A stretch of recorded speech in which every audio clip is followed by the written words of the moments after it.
Now, here is an older U.S. News and World Report. I think this is from 2005, and it talks about losing weight.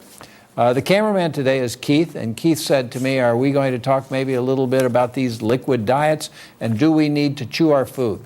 Well, there are a whole series of priorities that we need to pay attention to. Keith is in terrific shape. He exercises a great deal, and his father also exercised a great deal, even though his father had polio as a young man. So you can take one look at Keith and tell that he exercises. And we are supposed to exercise. We are supposed to drink correctly. And that's tea. That's not coffee. Frankly, I don't believe that juice is good for you. It's too much of a hit of sugar.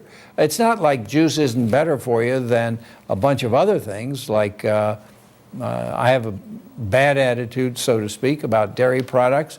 I think they cause cancer of the prostate and cancer of the breast, cancer of the ovaries, endometriosis, uterine fibroids, bunions. That's my take on dairy products, but that's just my take. And that comes out of conventional Western medicine as well as the alternative medicine of Eastern diagnosis. So pick and choose, do as you will. I've given you my 2 cents. But are we supposed to have these liquid type diets? New Britain Hospital for a number of years has had a liquid fasting diet that I think is right at 500 to 700 calories, and some people will lose weight by that. Some people will not lose weight by anything, and those people should be considered possibly for the gastric bypass operations or the lap banding procedures. But my recent favorite and preference is the gastric sleeve with or without some rerouting. But to get back to the chewing aspect, if we go on to one of these juice diets or tea diets or cleansing fasts, colonics, all of these different things are trying to get the American public to deal with its very severe problem of overeating, which is creating many, many diseases like diabetes. It contributes to cancer of the breast and colon and uterus and prostate and heart attack and stroke and dialysis and so on and so on. And so we really need to consider how to focus more correctly on chewing as we're supposed to eat. My little phrase is chew and count. And so you're counting and you're chewing one to one, and that makes you focus more on what you're doing.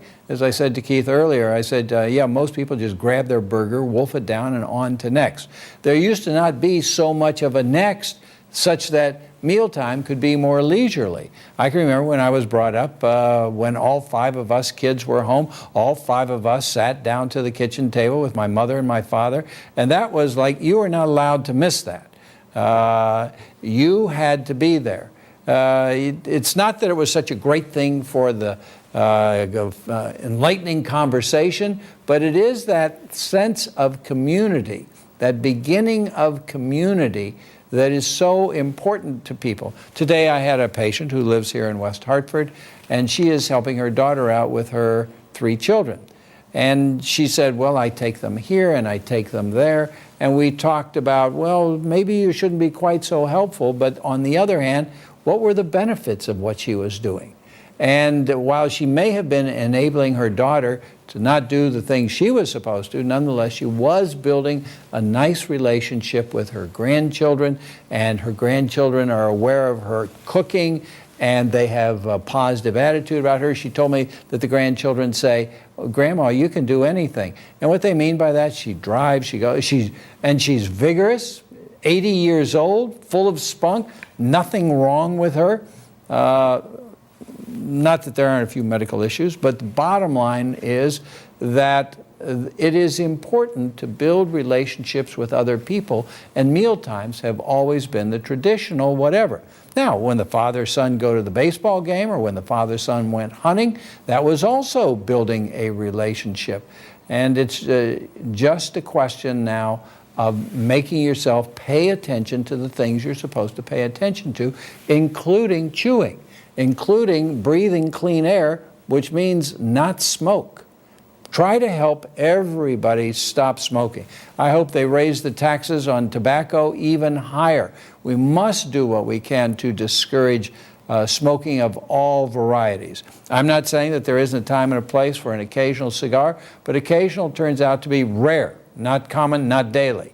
And what about drinking? We already addressed that. 4 drinks of alcohol, 4 glasses of wine, of which, let's see, I tried yesterday Beringer, I think it was Beringer Knights Valley Cabernet.